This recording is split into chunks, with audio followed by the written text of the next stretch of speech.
Good morning everyone. तो चलिए आज कुछ बातें कर लेते हैं। सामान्य तौर पर हमें क्या क्या समस्याएं फेस करने को मिलती हैं। एक टफ कंपटीशन अपनी लाइफ में, फाइनेंशियल लेवल पर,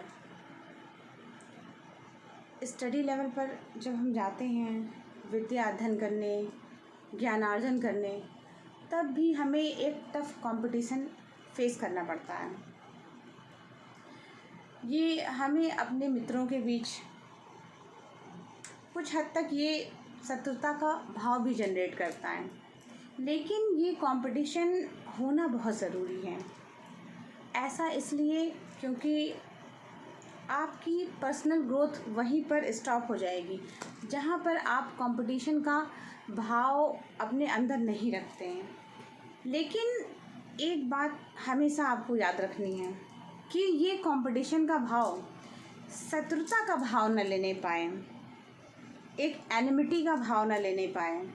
एक बालक के मस्तिष्क में एक शत्रुता का भाव जो कि नहीं होना चाहिए। कंपटीशन, मुझे किसी से आगे निकलना है, वो तो ठीक है, लेकिन एक ऐसा कंपटीशन जो शत्रुता जनरेट कर दे, जो मित्र को मित्र का शत्रु बना दे और आप उस एनमिटी में सब कुछ भूल जाते हैं। आप मनुष्य को मनुष्य समझना भूल जाते हैं, इंसान को इंसान समझना भूल जाते हैं। तो क्या ऐसा कंपटीशन हमें करना चाहिए? बिल्कुल भी नहीं। अब सोचने वाली बात यह है कि ये सब बातें हमें बताएगा कौन? ये सब बातें आपके परिवारजन, जो आपके पहले गुरु हैं, पहले शिक्षक हैं, आपकी माता, आपके पिता। और अगर वो इतना ध्यान नहीं दे पा रहे हैं उस बच्चे पर, तो आपके शिक्षक, आपके गुरु, जिस परिवेश में आप रह रहे हैं, आप कंपटीशन कर रहे हैं, लेकिन आपको ज्ञान नहीं है उस बात का कि वो कंपटीशन इस लेवल तक नहीं जाना चाहिए कि आप मानवता को भूल जाएं, जन हितैषी भावना जो आपके हृदय में जन्म ले रही है, आप उसे भूल जाएं। तो इस परिप्रेक्ष्य को हमेशा ध्यान में रखते हुए हमें किसी भी व्यक्ति से कंपटीशन करना चाहिए। लेकिन इतना उदार हृदय रखने वाला व्यक्ति होता ही कौन है आजकल के समाज में? आज कल की इस भागम भाग में हम देख रहे हैं एक व्यक्ति दूसरे व्यक्ति को हमेशा नीचे गिराने में लगा है।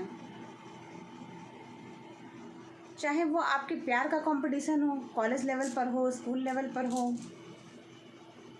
आपके मित्रगण बनाने का कंपटीशन हो, किसी भी चीज़ का कंपटीशन हो, तो जनरली हम देखते क्या हैं कि इस तरह के कंपटीशन जो अनायास ही हम खुद से जनरेट कर रहे हैं, खुद को बार बार दूसरों से कंपेयर करके।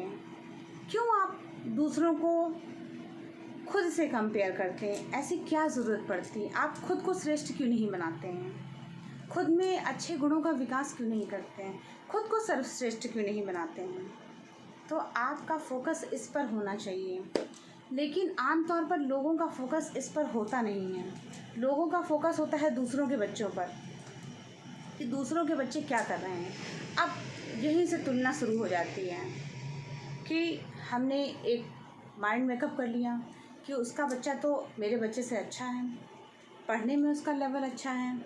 अब हम आ गए घर में और एक मेंटली प्रेशर देने लगे अपने बच्चे को और उसे बार बार पढ़ाई के लिए फ़ोर्स करने लगे। भले ही उसका मन पढ़ाई में लग रहा है, नहीं लग रहा है, ये हमें मैटर नहीं कर रहा, हम जानने की इच्छा भी नहीं रखते हैं, लेकिन हमें यह जानना ही पड़ेगा ताकि हम उस बच्चे को अनायास किसी चीज़ के लिए फ़ोर्स करके, उसके विचारों की विपरीत कार्य करके उसे आत्महत्या की ओर प्रेरित न करें।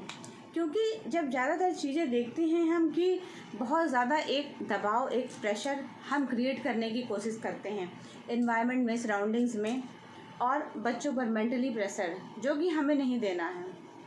अब ये कंपैरिजन हमने खुद से ही स्टार्ट कर दिया।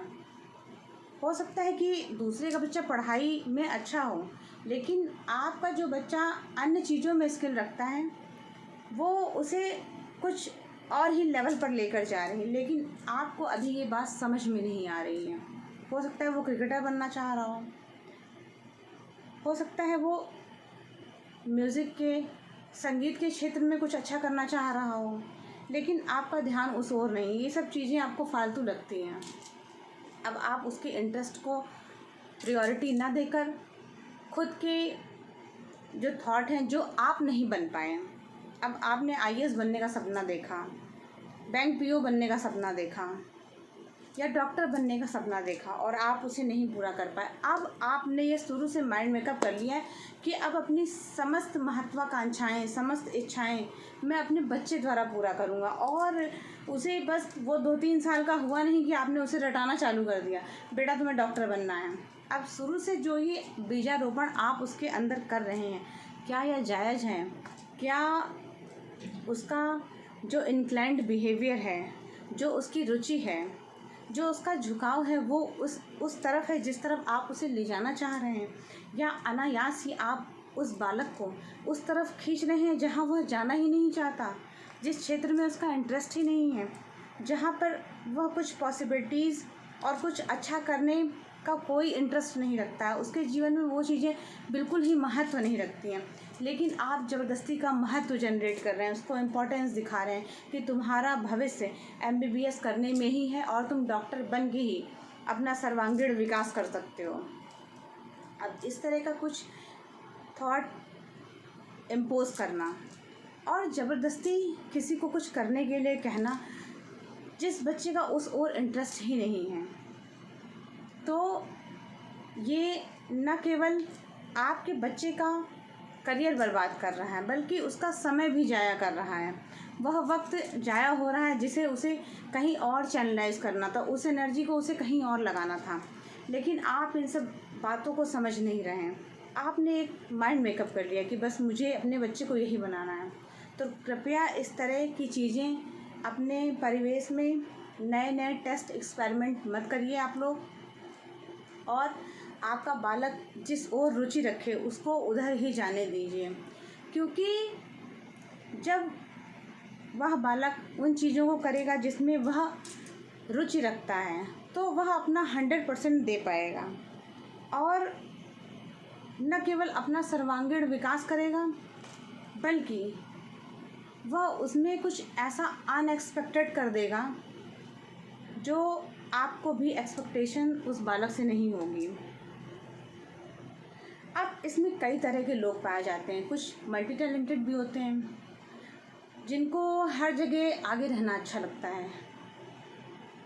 अब इसमें मैं क्या ही बोलूं, जिसमें कि एक बालक है या बालिका जिसे लगता है कि वो सब कुछ कर सकती है या कर सकता है, इस विषय में वह महसूस करता है या करती है कि उसे हर फील्ड में इंटरेस्ट है और हर जगह वो अपना हाथ आजमाना चाहता है।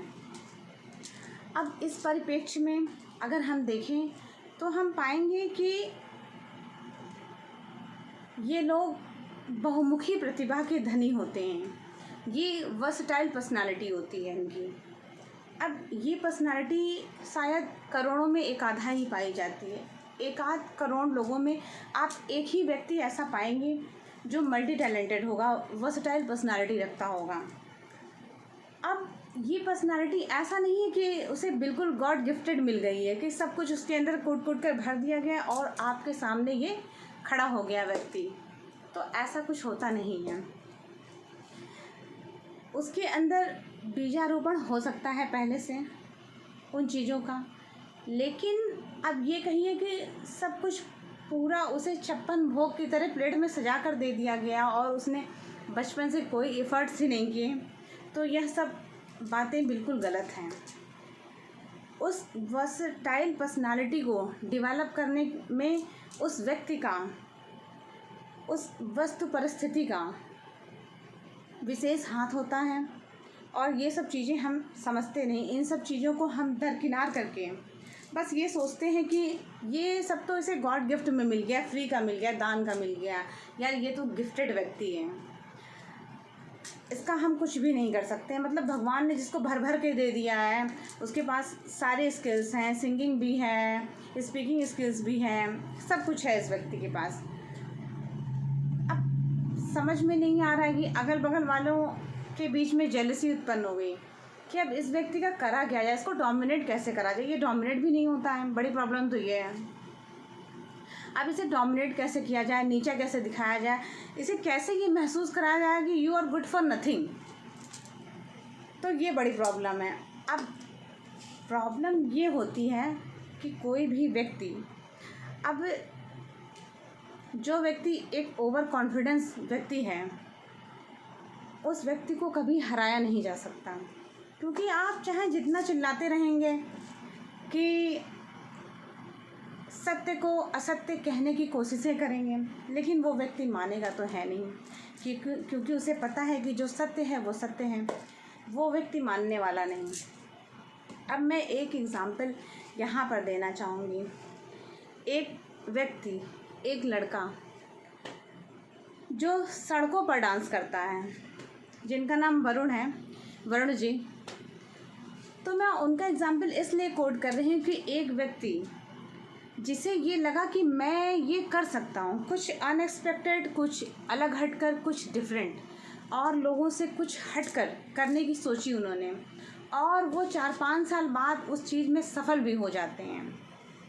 अब इसमें है क्या, देखिए आप समझिए, इसमें ये चीज़ें हैं कि कितने ही लोगों ने उन्हें टॉर्चर किया होगा, कितने ही लोगों ने उन्हें ताने दिए होंगे, डिमोरलाइज़ किया होगा, बहुत कुछ बोला होगा, बहुत अपशब्द भी कहे होंगे कि यार कोई काम नहीं है, तुम रोड पे नाच रहे हो, मतलब क्या बचकानी हरकतें कर रहे हो, किस तरह का बिहेवियर तुम अडॉप्ट कर रहे हो, तुम्हें शर्म नहीं आती, लोगों के बीच तमाशा कर रहे हो। और आज वो व्यक्ति देखिए कहाँ पहुँच गया है, आज उसे बड़े बड़े सीरियल्स में काम मिल रहा है, आज वो स्टार बन गया। अगर मैं कहूँ कि वो व्यक्ति स्टार बन गया है तो भी गलत नहीं। तो उसकी ये अथाह मेहनत और खुद पर जो उसका ओवर कॉन्फिडेंस, देखो इसे काफ़ी व्यक्ति ओवर कॉन्फिडेंस कहेंगे, क्योंकि उस व्यक्ति को मालूम था कि मुझे ये रास्ता चुनकर कुछ अलग करके ही सफलता मिलेगी, क्योंकि जो सब कर रहे हैं वो सेम चीज़ें फॉलो करने पर मुझे क्या ही मिल जाएगा, और सेम पैटर्न फॉलो करने पर। अब पब्लिक को कुछ अलग चाहिए, तो आपको अलग दिखना है, अलग बिहेव करना है, अलग चीज़ों को ट्राई करना है। जब तक कि आप भीड़ से अलग नहीं लगेंगे, भीड़ से अलग नहीं दिखेंगे, यदि आप भीड़ का हिस्सा बन गए हैं तो लोग आपको क्यों ही पसंद करेंगे। सारी भीड़ एक ही तरह से है, सब लोग बोल रहे हैं, सब लोग खुद को एक्सप्रेस कर रहे हैं, आखिर लोग आपको क्यों पसंद करें, क्या क्वालिटीज़ हैं आपके अंदर, आखिर आपको लोग लाइक करें तो क्यों करें, आपके वीडियोस लोग देखें तो क्यों देखें, ये बात सोचने योग्य है। तो एक ऐसा व्यक्ति जिसने खुद की मेहनत पर विश्वास किया, खुद की मेहनत पर भरोसा किया, और उसको पता था कि मैं इस रास्ते से जाऊंगा तो सफलता मुझे मिलनी ही मिलनी है, ये ओवर कॉन्फिडेंस ही उस बंदे को आज ले जाकर सिंहासन पर बैठा दिया है। तो आप समझिए कि मेहनत का कोई तोड़ नहीं है। अगर आपने मेहनत की है, और ऐसी मेहनत जिसको कहीं से भी काटा नहीं जा सकता है, नकारा नहीं जा सकता है, झुठलाया नहीं जा सकता है, और किसी भी लेवल पर जाकर डिनाई नहीं किया जा सकता है, तो इस सफलता का क्रेडिट तो आपको मिलना ही मिलना है। आज नहीं तो कल वो सफलता रंग लाने ही लाने वाली है। अब कुछ लोग सोचते हैं कि यार उसे डांस करने का जो मतलब स्किल मिल गई है, वो गॉड गिफ्टेड है, टैलेंटेड है।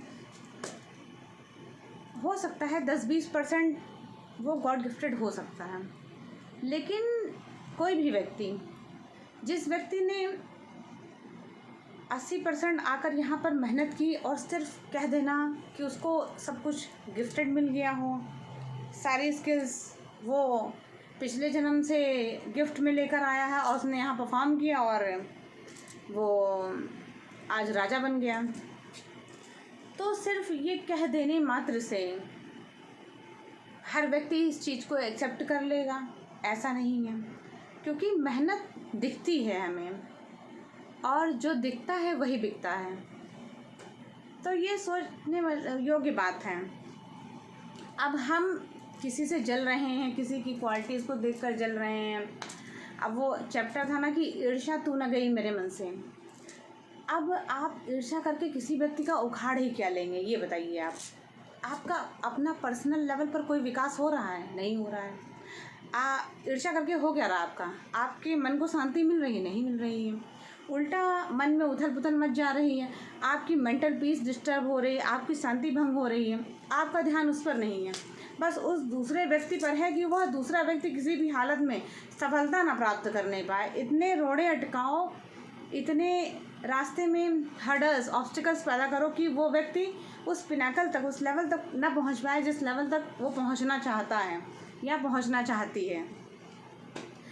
तो इस तरह की मनसा रखने वाले व्यक्तियों को यह समझना चाहिए कि सृष्टि परमात्मा चला रहे हैं, ऊपर वाला चला रहा है। जब मृत्यु और जन्म डिसाइडेड है तो आपकी डेस्टिनी भी प्री डिसाइडेड चल रही है। और यह समझ लेना कि मैं अगर कुछ भी गड़बड़ कर दूंगा तो उसकी लाइफ में सब कुछ स्पॉइल हो जाएगा, यह आपका सोच लेना मात्र ही एक मिथ्या है। आप एक मिथ में जी रहे हैं, क्योंकि हर्डल्स भी आप उतनी ही क्रिएट कर पाएंगे जितना कि ऊपर वाला चाहेगा, और तब तक ही आप डिस्टर्ब कर पाएंगे उस व्यक्ति को जब तक कि ऊपर वाला चाह रहा है। जिस लेवल तक वो बस आपको चेक कर रहा है कि आप किस लेवल तक ह्यू एंड क्राई क्रिएट कर सकते हैं, उसके बाद कर्मों का हिसाब मिलना शुरू हो जाता है किसी भी व्यक्ति के लिए। ये मैं एक जनरल परिप्रेक्ष्य में बात कर रही हूँ।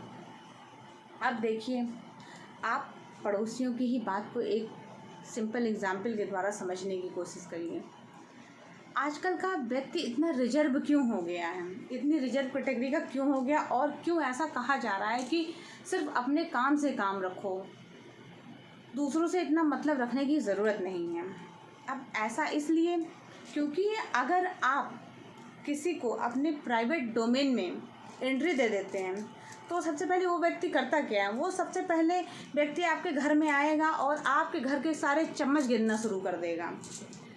चम्मच गिनने का सेंस है, मतलब वो एक एक जानकारियाँ चुन चुन कर निकालेगा, बाहर निकालेगा, और बाहर निकालने के बाद वो 500 से 1000 घरों में उन बातों को फैलाएगा। तो मैं जब समझ रही हूँ चीज़ों को कि जब कमाना खाना अपना है, सब कुछ खुद से ही बिल्ड करना है, सारी मेहनत अपनी करनी है, तो इतना ज़्यादा किसी को अपनी लाइफ में इंटरफियर करने का मौका ही क्यों देना। तो इसलिए लोगों ने अब रिज़र्व रहना शुरू कर दिया। अब इसके इतर कुछ लोग बोलते हैं कि लोगों को सामाजिक होना चाहिए। सामाजिक हो वो तो ठीक है, दूसरों के जब भी मौका पड़े तो हम खड़े हो जाएं, वो भी बात सही है। लेकिन यदि लोग आपको जीने ही ना दे रहे हों तो इस स्थिति में क्या किया जाए। इस स्थिति में यही उचित विकल्प हमारे पास रह जाता है कि हम खुद को रिज़र्व कर लें, प्रिजर्व कर लें और अपने काम से काम रखें। क्योंकि हकीकत इस संसार की यही है कि आपको अपनी फ़ाइट खुद ही लड़नी है, आपको ये जीवन खुद ही एंजॉय करना है, खुद ही जीना है, हर लेवल पर जीना है, चाहे वो सुख हो दुख हो। अगर कोई व्यक्ति आपके घर में एक्सपायर भी कर गया तो आपका पड़ोसी कितने ही दिन आके आपका साथ देगा, कितने ही दिन आपके घर में रोटियां बना के दे जाएगा, ये सोचने योग्य बात है। आपको वो दुख भी खुद ही झेलना है, आपको उस दुख से अपनी बैतरणी पार भी खुद ही करनी है। तो इतना ज़्यादा दूसरे पर डिपेंडेंट किस लिए होना, क्यों आपको जगह जगह दूसरे का सहारा चाहिए, आप खुद अपना सहारा क्यों नहीं बन सकते हैं। मेरा फोकस इस पर है कि आपको अपना सहारा खुद बनना है। सेल्फ मोटिवेशन, आप खुद से मोटिवेट होइए, खुद को आगे बढ़ाइए। वो बातें ठीक हैं कि हमें समाज को लेकर चलना पड़ता है, लेकिन जब आप बार बार धोखे खा रहे हैं, बार बार सेम सिचुएशन फेस कर रहे हैं, बार बार आपको विश्वासघाती लोग मिल जा रहे हैं जो कि विश्वासघात एक ऐसा क्राइम होता है, एक ऐसा अपराध जिसकी सज़ा आज तक बनी ही नहीं है। क्योंकि एक बार धोखा देने वाले व्यक्ति को तो आप माफ़ कर सकते हैं, लेकिन विश्वासघात एक ऐसा जहर है जिस इन तरह के व्यक्तियों को कभी माफ़ नहीं किया जा सकता है और इनके लिए कोई माफ़ी बनी भी नहीं है। तो यह सोचने योग्य बात है कि जब हम अपनी ज़िंदगी से बार बार एक ही सीख ले रहे हैं, हमें बार बार सीख मिल रही है कि हमें दूसरों पर विश्वास नहीं करना है। क्योंकि इस समाज में कुछ इस तरह के लोग हैं आजकल कि goody goody people is full of the world but hardly a good man. अब ये गुड मैन आप कहाँ कहाँ ढूंढते फिरेंगे, कैसे पहचानेंगे, कैसे रिकॉग्नाइज़ करेंगे कि यह व्यक्ति अच्छा है और मुझे पूरी तरह से इस व्यक्ति पर पूर्णतः भरोसा करके अपने लाइफ के बारे में सब कुछ बता देना चाहिए और मैं इस पर ट्रस्ट कर सकता हूँ, ये कहीं और शेयर नहीं करेगा। तो इतना ट्रस्ट वर्दी अगर कोई व्यक्ति हो सकता है तो वह आपका लाइफ पार्टनर ही हो सकता है, और अगर वो भी नहीं है तो इसके अलावा कोई और व्यक्ति हो नहीं सकता है। और यदि आप आध्यात्मिक टर्म में देखना चाहें तो वो प्रभु हो सकते हैं जिनसे आप बातें शेयर करें और वो बातें लीक ना हों। तो ये आपको समझनी पड़ेंगी ये सब बातें। तो आज के लिए बस इतना ही।